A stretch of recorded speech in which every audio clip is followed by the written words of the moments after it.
Hey guys, welcome back to another episode of EdgeMasterGaming, where today I've been on the gold camo grind playing solo for the past few days, and this is a very time consuming process. Now I know there are a few of you out there who has gotten the nebula camo already, and that's great. But for the few like me who are just getting started in this process, I put together this guide to help you all out. In this video I'm going to go over the military camo requirements, different camping spots that you all can use to obtain them. This includes the pros and cons that I found with each, and lastly, which strategy is preferred based on the weapon that you're grinding the camo for. Now the beauty of what I'm sharing doesn't require any gobblegums or glitches at all, so there's no need to worry about Treyarch patching anything, but who knows what the future may bring. I mean, I actually did try to shortcut the process by using the shed ether shroud glitch, for testing purposes only of course, and my game locked up. I thought that directed mode was safe from patches, but maybe not. And by the way, that was a joke. Anyways, before we get started, if you do wind up enjoying this video, please let me know by giving it a like and definitely consider subscribing. I'm really close to 11,000 subs, so if you could help me out, I would greatly appreciate it. Alright guys, without further ado, let's get started. I was fortunate enough to begin this process during the double XP weekend. At that time, I wasn't even level 55 yet. Now I want to warn you guys, I'm just discussing the military camo requirements real quick. If you know all about this, you may want to skip this part. Either way, getting back to the double XP weekend, I figured if I'm going to spend the time to get these camos, then I should be able to level up faster, right? Anyway, getting started, you of course need the gun that you're going to grind the camos for. In this particular instance, I'm choosing the GPR-91 as it's one of the last remaining assault rifles that I need. If you open the gunsmith and choose customize, you can see all the camo requirements on this weapon.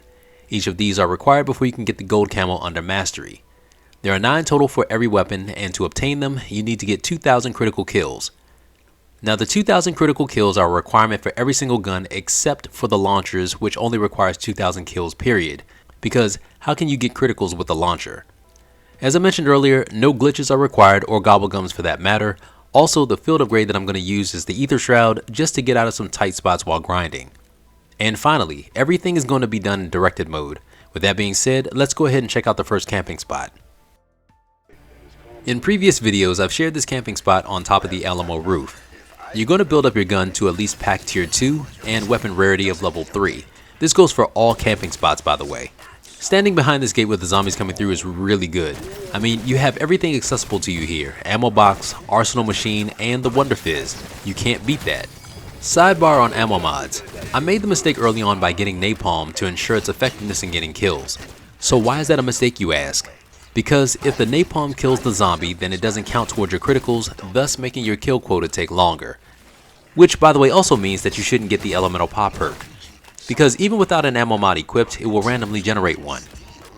So you basically stand here and continuously get criticals until you reach your 2,000 kill quota. Now I highly recommend this spot for grinding all of your guns, with the exception of snipers and launchers, which I'll explain the reason for that a little bit later on in this video. And one last thing before I move on to the next camping spot. Because the zombies are beyond the rooftop, there are zombies who may come a little late to the party at the end of each round, which can be a little annoying. Another very popular spot as of late is the spot inside the bank. The reason is that you can just camp inside until it caps out at round 11. All you need to do is unlock the door from this part of the roof. Once it's opened, you're able to go inside through the ice cream shop, which has become the only accessible path to the bank, provided you didn't buy any of the bank doors from the outside. With the only access being through this shop, you now have created a choke point for the zombies. Now I found that a good spot to stand is right next to this desk, as all the zombies will come filing in, one right after the other, going right past the desk and towards you, which I'll also demonstrate here.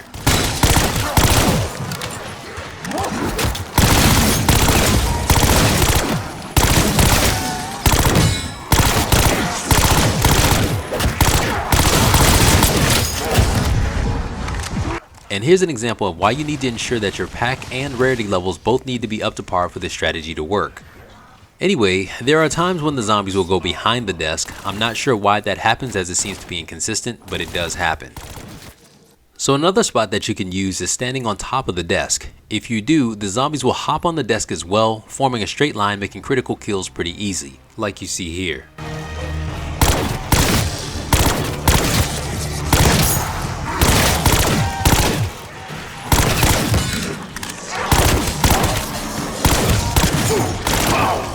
One issue, however, with doing this, these zombies will tend to walk further down towards you on the sides.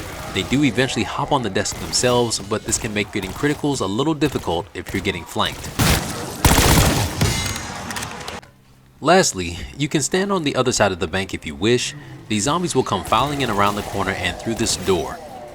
So the pros for camping in the bank are the spawn rates. You will go through rounds a lot faster since the majority of the spawns are right here. However, one major flaw with this area is the lack of ammo. The closest ammo box is outside near the gas station.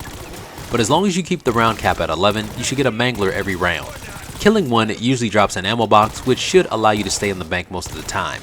So just keep that in mind if you want to camp here. This area is another one that's preferred for all guns with the exception of snipers and launchers. Of course, like before, I'll get into the reason why that is a bit later. Quick sidebar, there's always a recommendation for you to stay on round 11 or make the cap at round 15.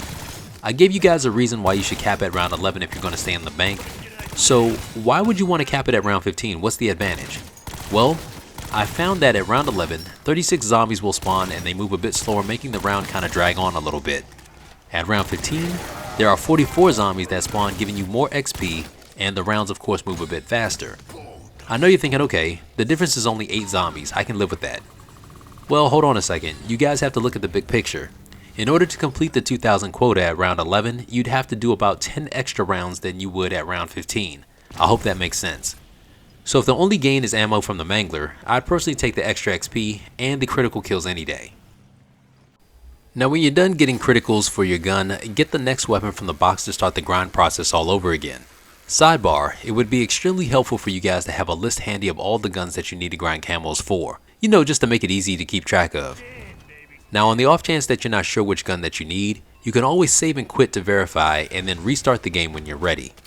With that being said, for some reason, I was able to get every gun from the mystery box with the exception of 2, the Krieg assault rifle and the SOG SMG. Not sure if you guys will have the same issue, but I decided to leave those guns at the end.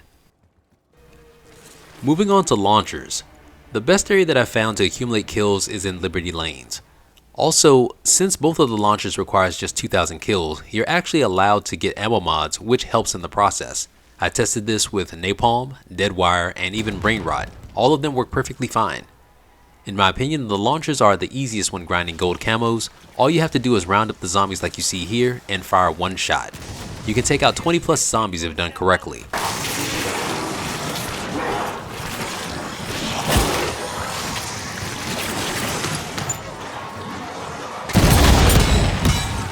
As you can see, this is the reason why camping on the Alamo Rooftop of the bank wouldn't really work.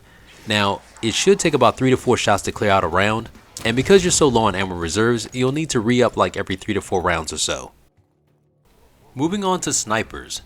There are so many areas that I've tried to get criticals with these guns, and I'm going to say this now, this is the most brutal part of grinding camos bar none. So let's get into why camping on the rooftop doesn't work. It's because of the reload time and fire rate, which are a major adjustment compared to other weapons. Now, if you don't hit your shots all the time, then you can get easily overwhelmed like you see here.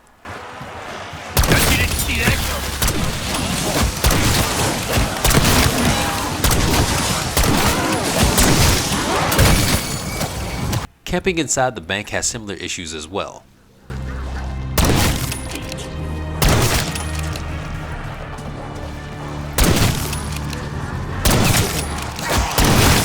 Another tango identified.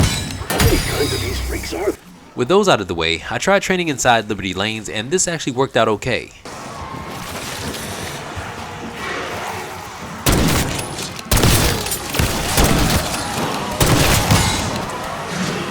Finally, I trained outside of Liberty Lanes and that seemed to work a lot better since I had more space to move around. So out here is where I fulfilled the critical requirement for both the SVD and the LW3A1.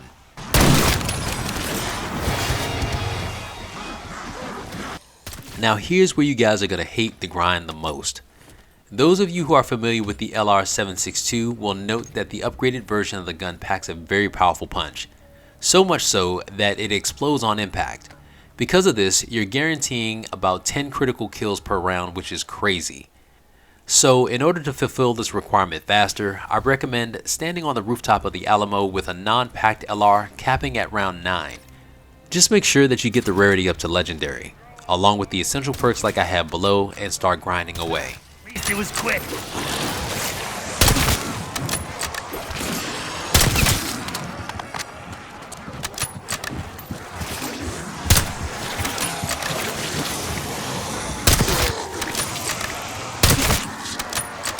As you can tell, this process takes a while, but it's better this way, trust me.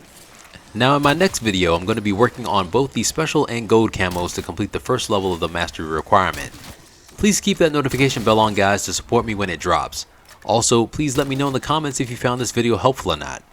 And as always, guys, remember to have fun, take care, and God bless.